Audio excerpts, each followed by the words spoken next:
Hello, this is Matt on the Moon Lambo channel. In this video, I'm going to share with you a piece from J.C. Collins, who runs philosophyofmetrics.com. And he came up with this idea. He's the first one I've ever seen float this idea. Because you may have heard, first of all, let me say this first. You may have heard from people just the concept of cryptocurrencies taking the place as over the United States dollar as a global reserve currency.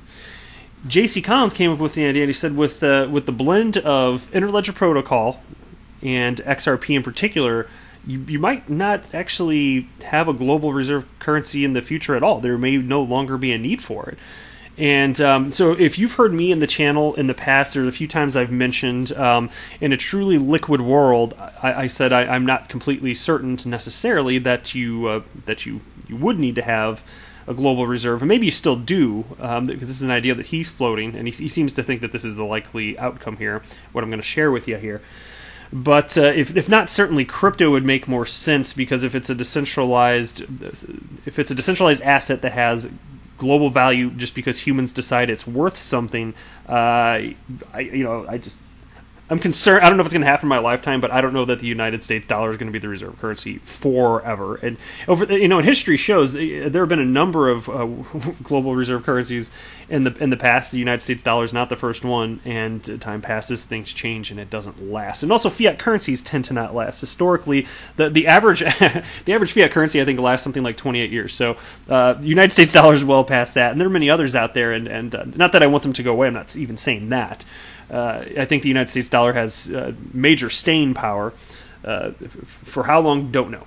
But we're not in any immediate danger of that going away. So a lot of what I'm going to be talking about here on this, and what I'm going to share with you, because I'm going to read portions of a blog from J.C. Collins on this topic, it's just kind of consider it a thought exercise. Just consider it and tell me what you think about it. I'm kind of curious to get other people's opinions on this perfectly, because I don't have a firm opinion on exactly how it's going to play out. I just have general ideas, and it's really fun to think through this type of stuff. I also want to share with you, there's if you have covered this recently, there's been a lot of conflict, let's call it that, in the XRP community over the concept of entities, exchanges specifically, cryptocurrencies exchanges, not running validators.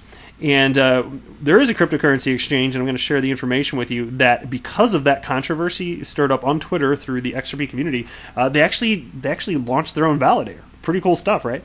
So I'll be sharing that with you.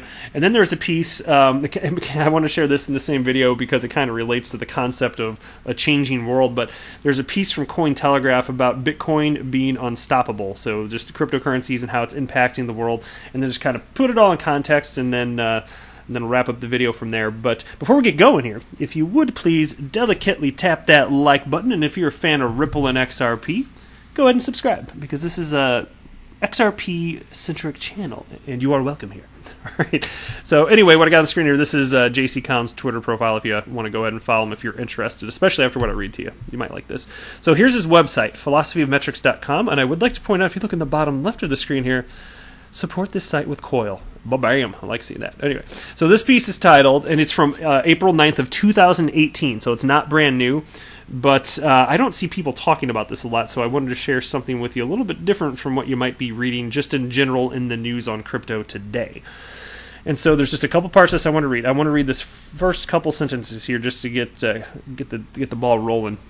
And it begins, "For years now, the Bank for International Settlements, BIS, International Monetary Fund, IMF, G20, BRICS, and the Financial Stability Board, FSB, have all been working together on developing the best alternative to the role of the United States dollar as the primary reserve asset used in the global monetary system. The challenge has been to find a supra-sovereign asset, which is an asset not owned or anchored to the domestic economy of any one nation, with enough global liquidity to function as the base, or bridge asset, for the full global framework." Okay, so now that I've read that part, this whole thing's very long, and so I reread it again today. I first read it shortly after he originally published it, but I reread it again today, and I'm going to have to not read. It's too long. If you guys want to read the whole thing, please, I encourage you to, but I'm going to scroll down, and from this point on, I think it's really relevant specifically to XRP and how that works with Interledger and what it could mean as J.C. Collins sees things potentially playing out. So let me start here, and we'll go on. Right. The change which is just about upon us will be so radical that the previous concepts such as reserve currency and foreign exchange reserves, as well as capital flows, will be completely redefined, or will no longer be in use. We just assume that there will be a new reserve currency, but what if there is no need for a reserve currency? What if there is no need for foreign exchange reserves? What if capital flows no longer flow, but integrate? And the reason that he's talking about integrate, of course, we're talking about moving money in real time, moving real value in real time thanks to digital assets. With the decentralized nature, you don't need humans in place to make that happen. So technologically, humans can do that now, and that's what he's talking about. Okay, let me proceed now. The case uses for Bitcoin under a whole new crypto monetary framework could breathe new life into the original blockchain asset. Both Bitcoin and the United States dollar will persevere for the time being, but neither will be capable of providing the function which a new global crypto monetary system will require. This is where crypto asset XRP by Ripple comes into play. XRP will be capable of providing cross-border payment services measured in seconds at only fractions of a cent. What reserve currencies have been doing for centuries, XRP will do at thousands of times the efficiency. Considering that ledgers are the new banks, the Interledger protocol of Ripple should create a lot of excitement as the one bridge function which connects all other ledgers and allows for value to move around the world. As such, the Interledger is the new version of the reserve currency in the same manner that ledgers are the new banks. The new global crypto monetary framework, or the castle, so to speak, and the wealth within it, will be managed and protected by the Interledger system, with XRP serving as the bridge asset in a new exchange arrangement which will eliminate the imbalances and inefficiencies associated with past fiat reserve currencies.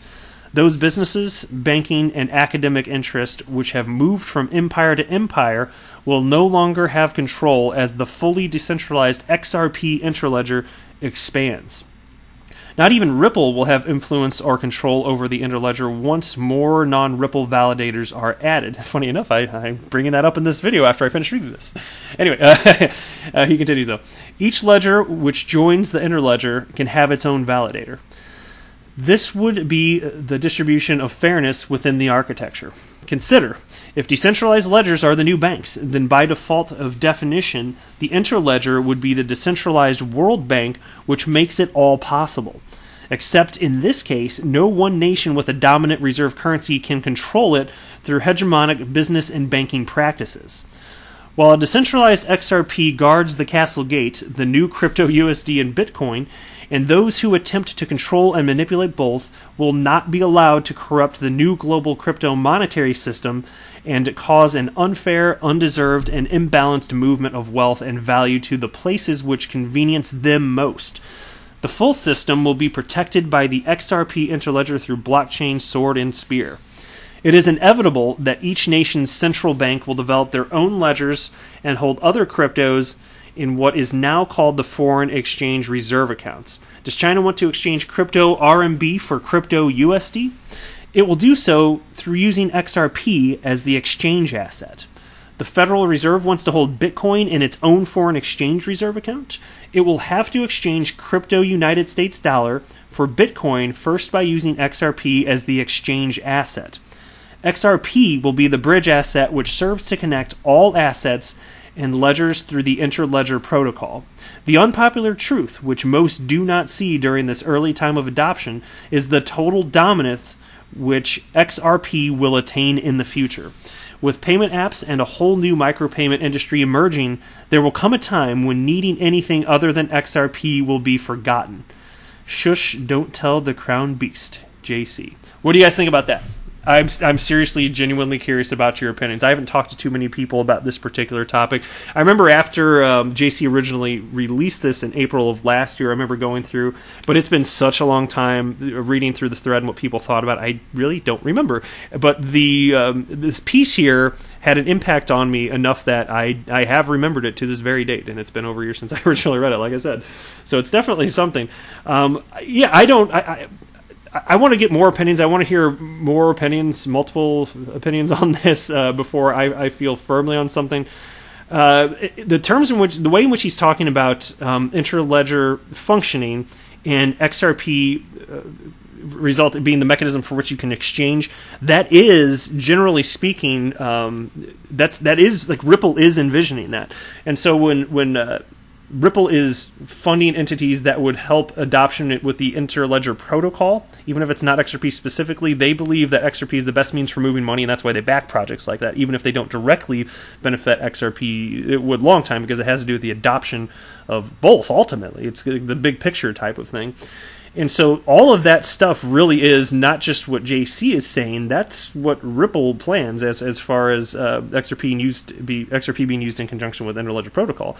You can even think with like Coil, for example, that is working in conjunction with ILP and XRP. So it goes together in a lot of different ways. But you're going to need something to move the money, money around the world, and this is the means by doing it. And so the question comes, in a truly liquid world, do you need a global reserve currency?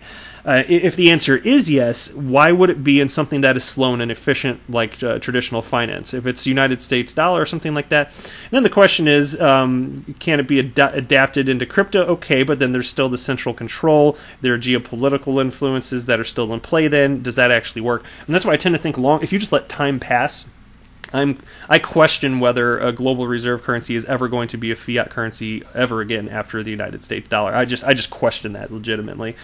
So, and again, I don't know that we're going to see any of that turmoil in our lives. I'm not ruling anything out, but it's just a fun brain exercise. So, definitely appreciate any thoughtful comments down below. On to the next piece here. This is from BitTrue. This is the exchange I was talking to you about. Here's the tweet. BitTrue's very own XRP validator is now running, and then they got celebratory emojis. So, right, XRP validators are crucial to the mission of XRP as they participate in the consensus process and improve the decentralization of the network. We're dedicated to the success of XRP and hope that other exchanges will join us soon. And that's awesome. And they had another tweet right after that. And it states, you can see all currently running XRP validators, including BitTrue's, right here. And if you click on this, here's the list. And they highlighted their own little validator. So you go, bittrue.com. So bravo, well done, BitTrue. Glad to see it.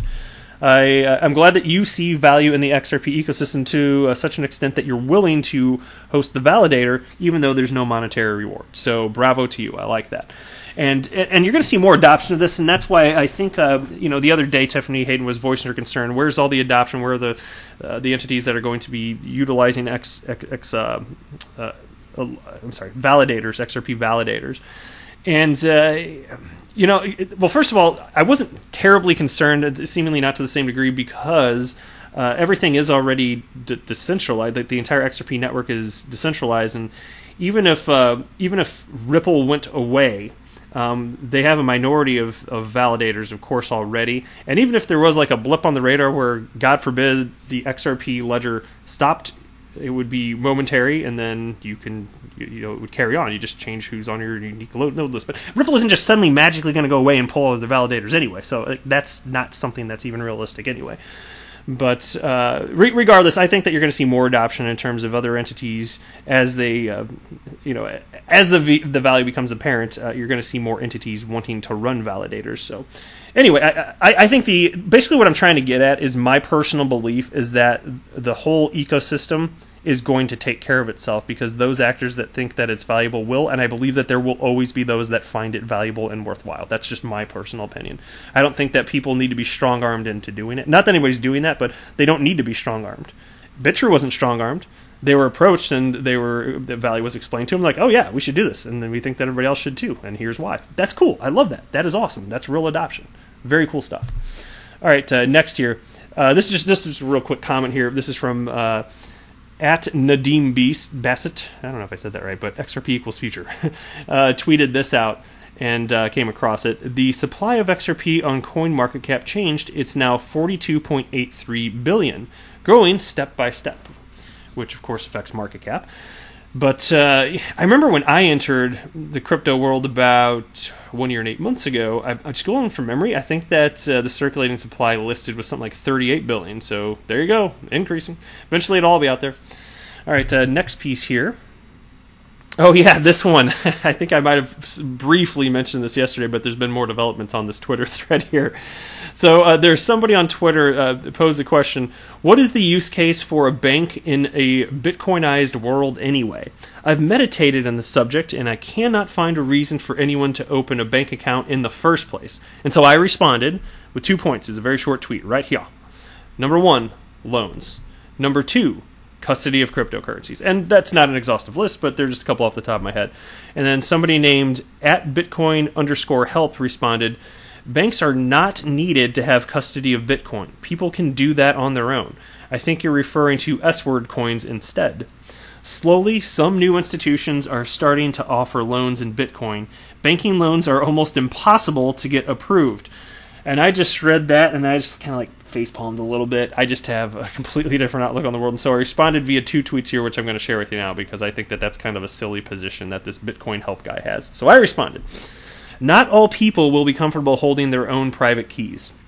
Some will want banks to do that for them, especially if their crypto is protected by the FDIC, as is the case for bank accounts in the United States.